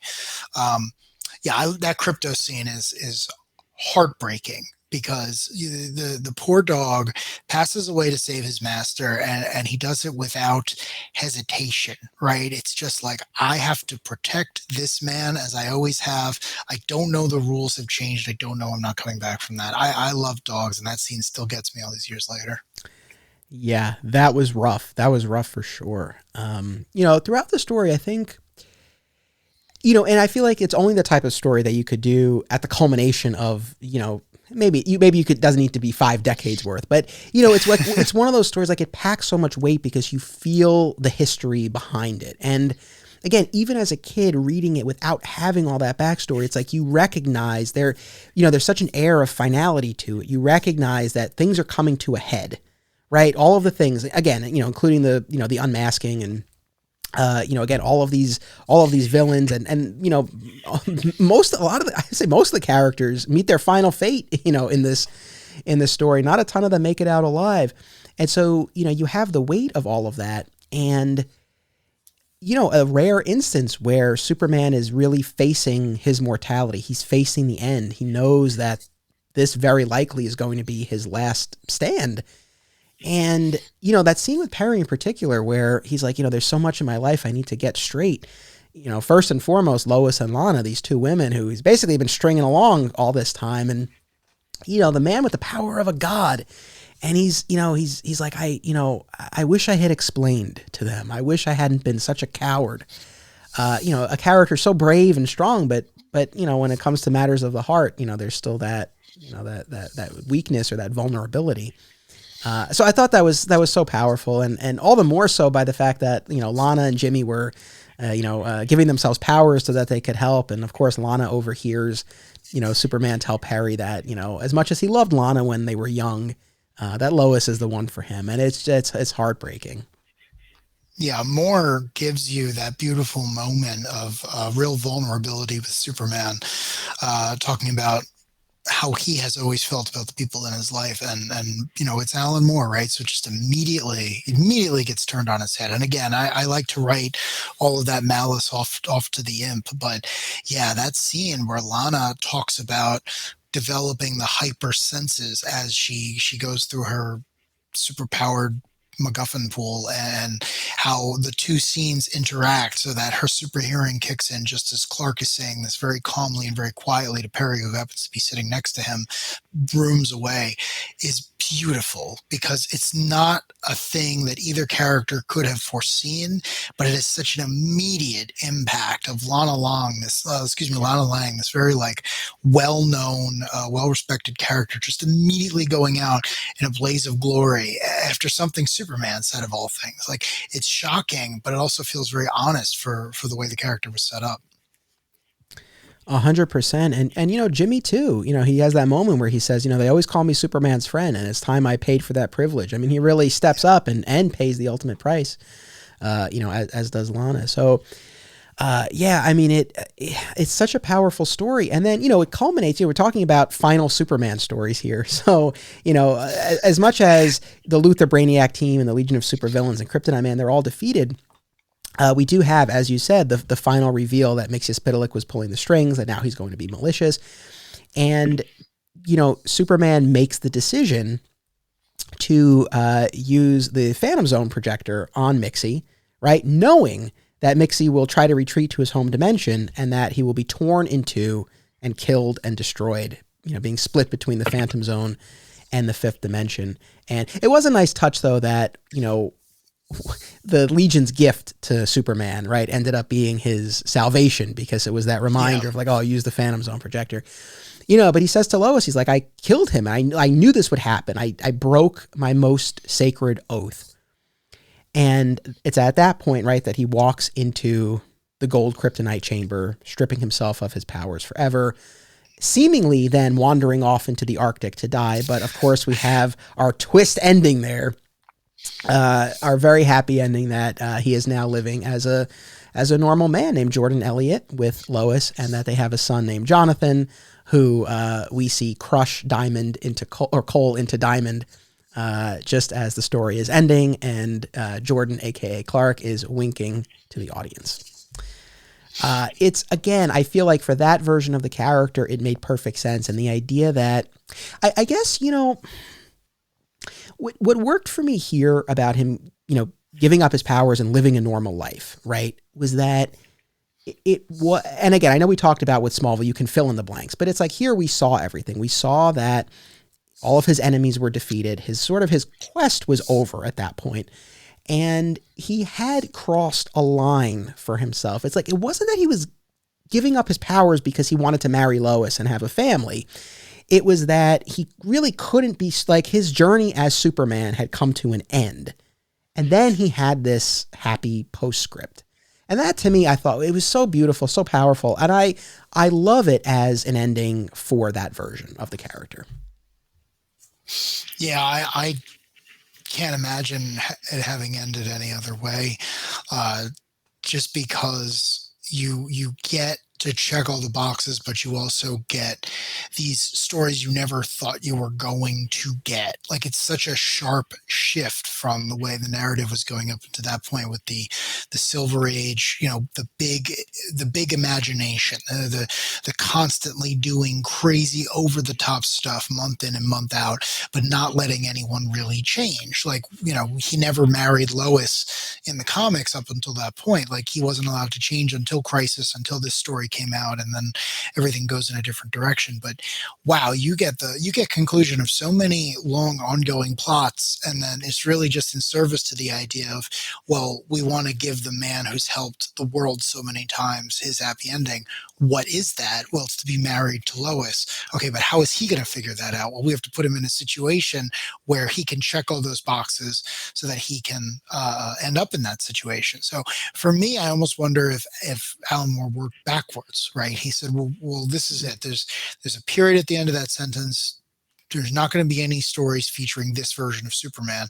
I know where I want him to end up. How do I get there? And what is the most elegant way of doing that? The thing I love most after that Lana scene is the Jordan Elliott, the new persona, the new Clark Kent. When he comes home, the first thing he does is bash Superman, and he walks through the door and he's like, man, I had a long day. I think he works as an auto mechanic or something. Yeah. And he's like, oh, hey, yeah, you're talking about the ex, right? Yeah, that guy was nothing. Who cares about that guy? And he goes in the kitchen, he makes himself a cup of coffee, he picks up the kid, and he moves on with his life. And then at the end, Lois is like, weren't you a little hard on yourself? Like, we're pretty good at covering our tracks. And you quickly realize that Superman does not care about covering his tracks. He really is happy now. He's really moved from being Superman, the Man of Tomorrow, to being Jordan Elliott, to being, again, this, I don't want to say mundane because it makes it seem like I'm insulting him, but I'm not. Like, again, like, all those adventures happen. He did the most amazing thing that an entire generation, 2 generations of creators could think to put him through. He did all of that. And now he's come to the point where he's like, I'm tired and I think I've done my part, and I want this, and I've always wanted this, and I think it's time. And it's unfortunate that he does have to break his oath. But again, the result is Jordan Elliott's got a smile on his face 24/7. And I also love, you mentioned when he comes home from working at the body shop. I love the working Joe shtick that he does there. It's not glasses, but there is still that element of disguise there.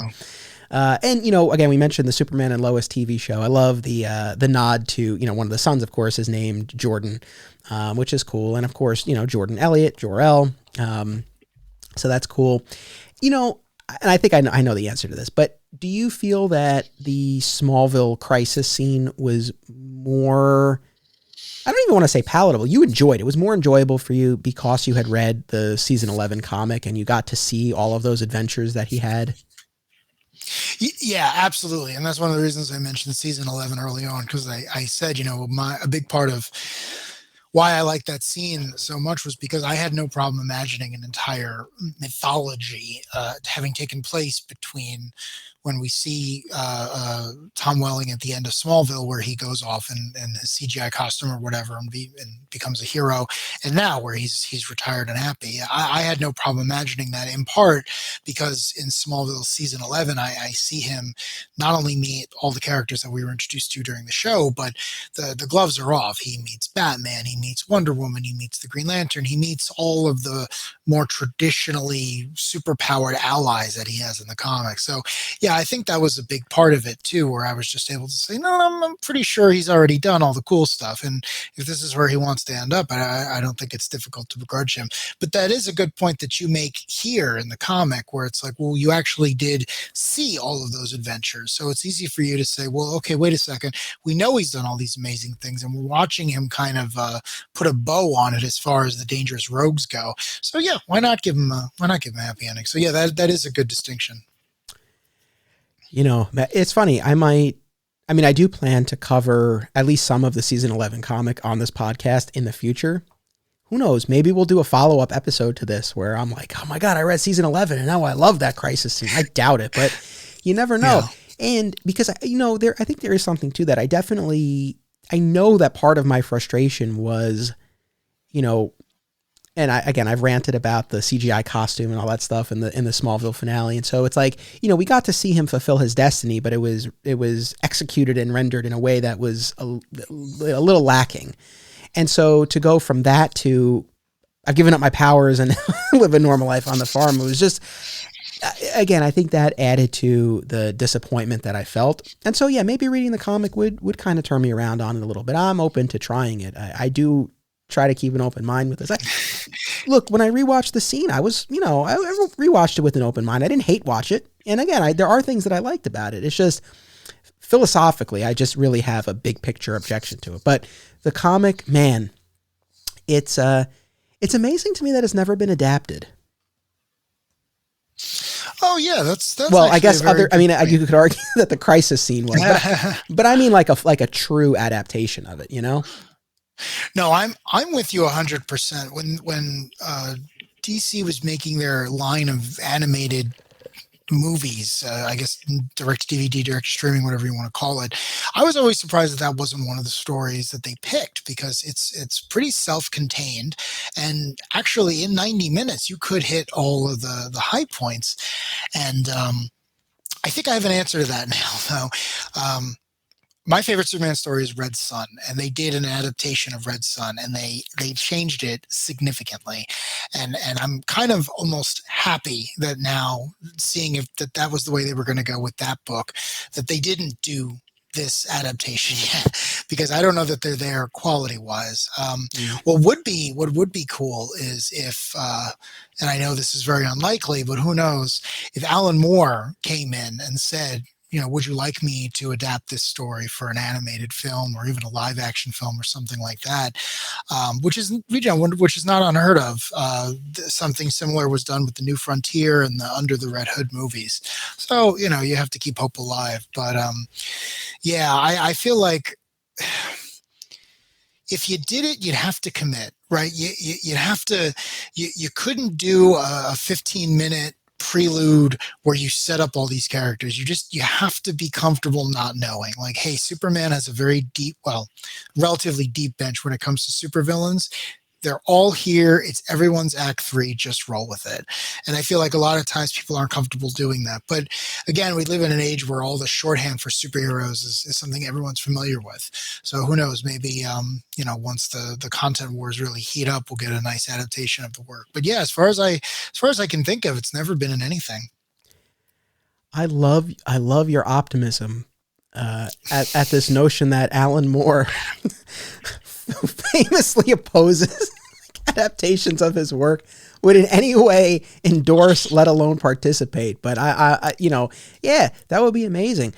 You know, I mean, obviously the Justice League cartoon did, you know, For the Man Who Has Everything, you know, another Moore story, which we'll talk about on the podcast in the future. But I had the same thought you did. I was thinking like an animated adaptation, and for the same reason, because it's a short enough story, like you said, where it would fit within the typical runtime that they adhere to, yet there are pockets that you could expand on to flesh things out a little bit. You know, it doesn't need to be like a direct, you know, translation. So I feel like there's a little room there.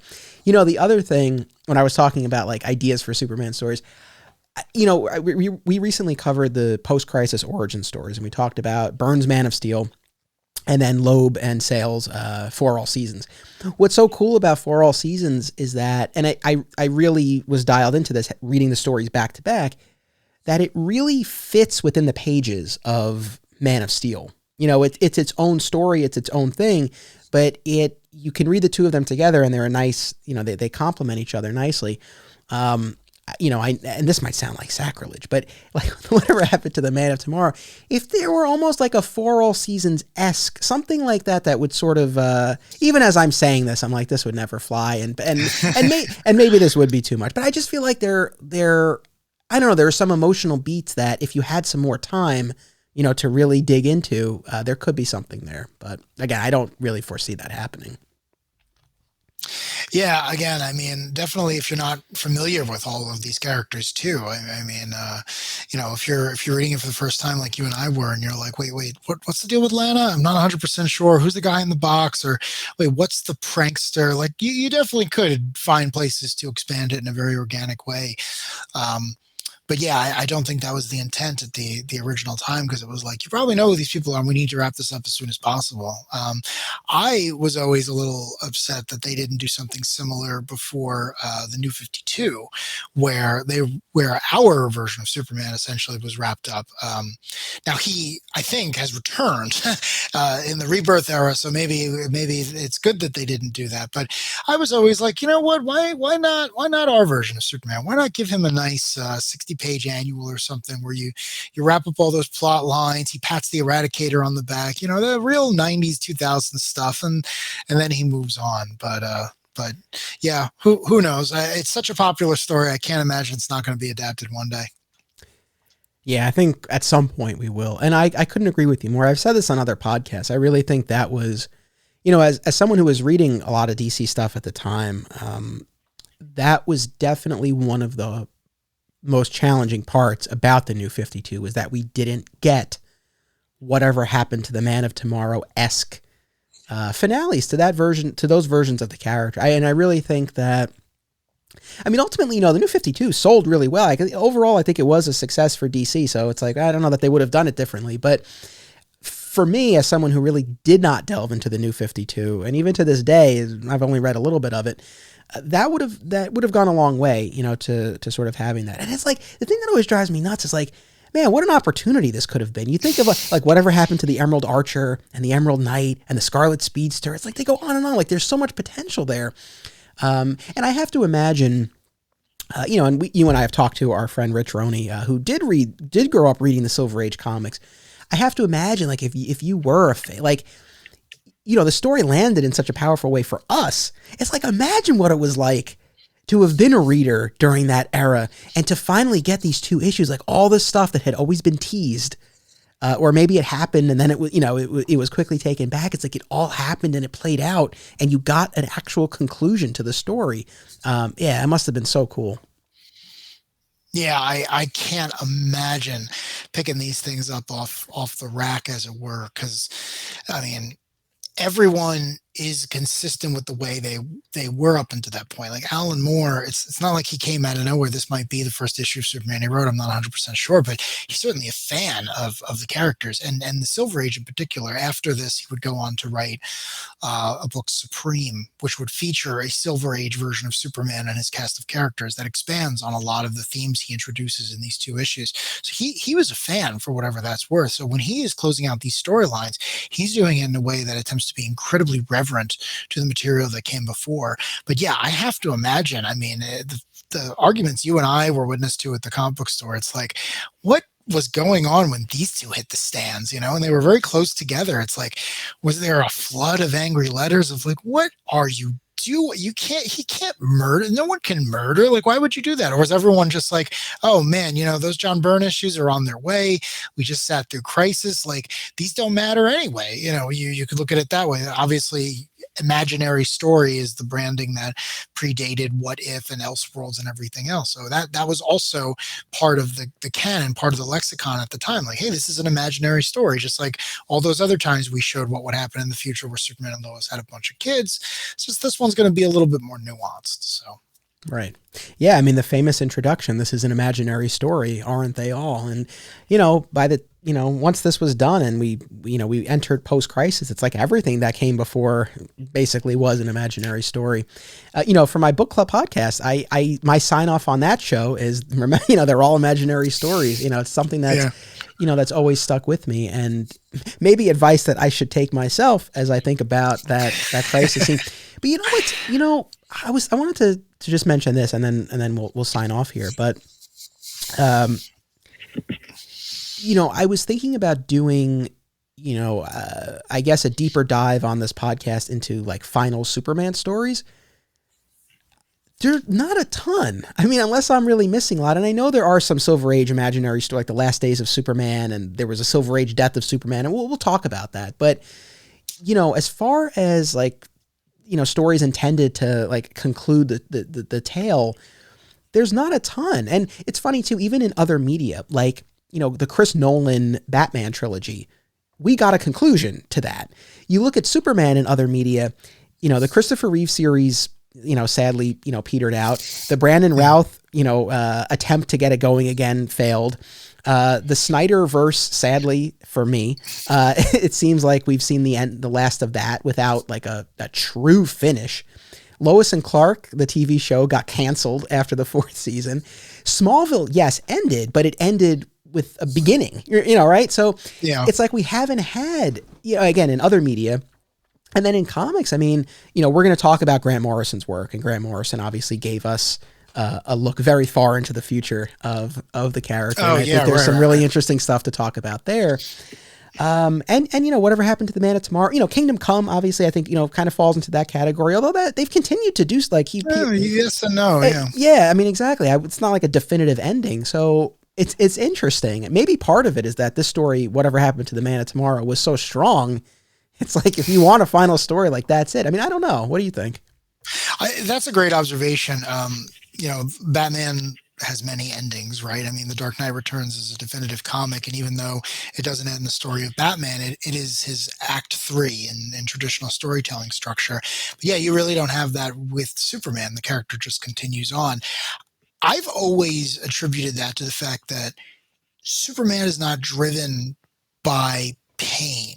He's not trying to overcome something. Like, yes, his father did die in many iterations of the story, but again, it's not like he caused the heart attack because he did something wrong or he overreacted or he didn't control his abilities. It was just like, I couldn't do this. Maybe there was nothing I could have done, but I feel bad about it. So his story continuing is always the story of him inspiring other people and continuing to help where he can. Yeah, it's actually interesting you bring up the Morrison one, because it's literally like, not only is there no final story for Superman as a concept, but this version of Clark Kent is going to continue forever. Like, we're giving him special dispensation. He's so important to us that Morrison is just like, no, you know what? You continue until the heat death of the universe. So yeah, off the top of my head, I really can't think of any. I'm sure there are many out there that we're missing, but yeah, there's nothing that jumps to mind that if like Zack Snyder was told like, hey, listen, we're going to give you one more movie, but you need to end this. I don't know what he would pull from. Yeah, it is very interesting. The one thing though that I do really like is, even the Smallville crisis scene, as much as I had issues with it, but that Morrison's approach, which again we'll talk about in the future, that he's with Lois, and I think regardless of what form that takes, that I think is a key part of it. I will say though, going back to again the previous episode of this podcast where Ken and I talked about our top 10 favorite Smallville moments, one of his was the moment, and I think it was a season 1 episode where, the Freak of the Week had the ability to see the future, to see the future of the person he touches. And when he touches Clark, we just see the cape in the clouds. And he tells Clark, you have no end. And I thought that was so great until the crisis scene where clearly that turned out to not be the case. Well, I Yeah. mean, again, anything can happen. I mean, again, if they were to start a Smallville show, it's very easy for him. His powers were taken away. You can give them back. It's been done before.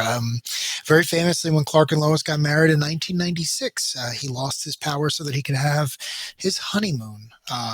To read into that what you will, but he got them back, and he was able to go off and do a bunch of nonsense. But the best thing about these stories is that everything can change and everything can go in any direction as long as the imagination is there. And Superman is the most imaginative franchise. So again, I think if they wanted to do more stories featuring those, if Tom Welling was like, hey, you know what, I'm young enough, let's do it. Let's come back. I think he could get his powers, and I think he could be, Superman Eternal. Why not? Certainly, if he's raising those girls, let's have that story. I mean, I feel like with Superman and Lois, we're basically getting that in its own way.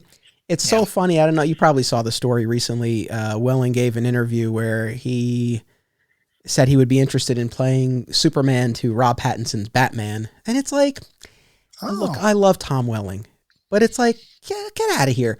It's like you had the opportunity. It's like, well, I mean, honestly, when he says he would play Superman, he probably means he would wear flannel and chop wood in a field. He's like, well, that's Superman, right?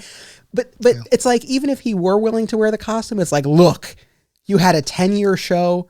You had an encore. No, that's it. It's like, you didn't do it then. I don't want to see it now, to be honest. Yeah. But I also don't think he have any intention of doing that. That's crazy. I didn't know he said that, but that's funny because my understanding of the Pattinson Batman film is that it's going to be tonally much different than Smallville was. So it would almost be funny to have that version of Superman show up and be like, what are you doing to those poor penguin goons? So I don't know. I would definitely watch that. Well, my friend, thank you very much for joining me. Again, look, I wish I could say that, my position has changed. I do genuinely understand why you liked the encore, the finale for the Clark Kent of Smallville. I wish I shared that, but again, there are aspects of it that I liked. I'm glad, we are definitely in agreement about whatever happened to the Man of Tomorrow. I mean, it's such a great story, and I'm glad we got to talk about that as well. And I don't know. Is there anything else that you want to say before we sign off?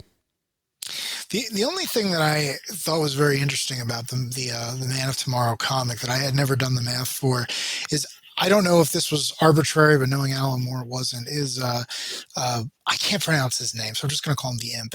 The Imp says, I have been mischievous for 2,000 years. And I thought that was kind of funny because that would have been right around, 0 BC or AD or whatever it is.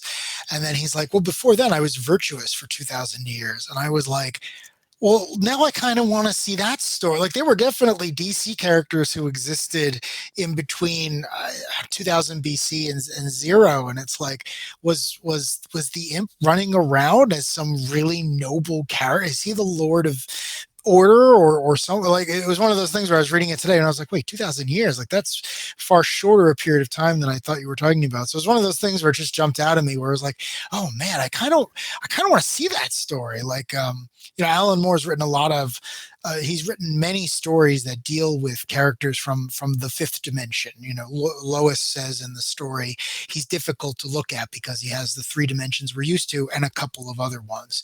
Alan Moore's used that in many other stories. So the idea that that type of character was incredibly virtuous for 2,000 years, where other DC characters would have been, it's like, oh man, please give me 6 issues of that. I would definitely read that comic. Yeah, very interesting. I know. I was thinking about that as well. Well, listen, again, thank you for being part of this. Hope people enjoyed. This is I know I came in hot on this one. I guess I kind of stayed that way throughout. I feel very strongly about this. But again, to those who enjoyed that Smallville scene, I'm really glad that you did. And to anyone who hasn't read Whatever Happened to the Man of Tomorrow, please do. It's a brilliant story. you're going to be back for the next episode. We're going to be talking about Superman in the Golden Age. So that's the next trilogy of episodes. I'm going to be looking at Superman in the Golden, Silver, and Bronze Ages. So, I've spent some time pre-crisis in the pre-crisis Origins episode, and then, of course, talking about this Alan Moore story now. But over the next 3 episodes, I'll be looking at a selection of stories from each of those eras, and I'm really excited. I think it'll be interesting. And then, of course, you and I are also doing our Grant Morrison New X-Men discussion. So Part 1 is out now. Part 2 will be out in a week. So if you enjoy listening to the two of us, there's a lot already out and more to come. So thank you, Mike. Thank you to our audience. Hope we'll see you next time. And until then, what is my sign off for this show? See, this is the problem. I do these multiple shows, and occasionally I don't know that it's happened yet where I've had the wrong intro, where I've said the wrong name of the show. I don't know that that's happened. And with the sign off, yeah, this might be the first time. I could cut this, but I'm not. I'm going to leave it in here because in my time of saying that, it's come to me. So again, thank you to everyone for checking this out. We'll see you next time. And until then, remember, it's about what you do. It's about action. Digging for Kryptonite is a Flat Squirrel production. Art by Greg Schiegel, music by Basic Printer. If you like what you heard, be sure to listen to My Comic Shop History, available on most major podcast platforms. Sign up for exclusive additional content, including the Digging for Kryptonite companion podcast at patreon.com/Anthony Desiato, and watch my documentary film, My Comic Shop Country, out now on Apple TV and Amazon.